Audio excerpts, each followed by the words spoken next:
We watched most of the Olympics while we were on training camp, so I think we're all pretty wound up from that still, kind of just buzzing from it and wanting to get it all started now. We've done all the hard work. We've all trained exceptionally hard this year. Well, for all the years, but you've got an added something to train for when you've got the Paralympic Games in your own country. Everyone has the same target going into the games. It'd be stupid to say that I didn't want to get a medal when I was there, but I mean, we're just going in to enjoy it. That literally, this could be my only chance at a Paralympic Games, and it'd certainly be the only one I'll ever do in front of my family and friends in my own country. So it just literally, me and Nick just want to go out there and row our best rather than anything else. Just kind of try and take the pressure off as much as we can and just enjoy it. I did a bit of swimming when I was younger, but didn't really take anything up seriously, and sort of thought I'd give rowing a go and see what happened, and 4 months later I was on the start line of my first ever World Championships.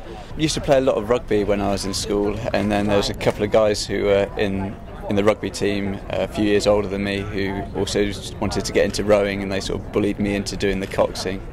And then after I did the coxing and grew up a bit, I sort of kept the rowing going.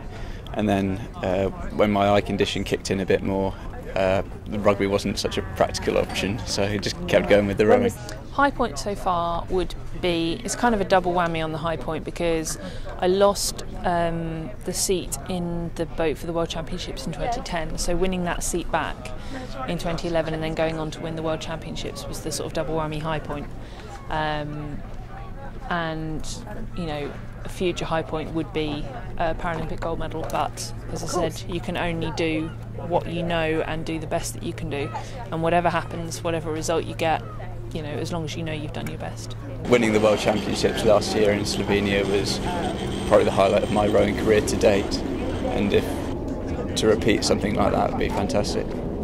Obviously I grew up being disabled, but as a child I didn't really use my wheelchair that much or my crutches, so I kind of just tried to carry on like a normal kid, and it wasn't until I got to my late teens that my disability started to affect me.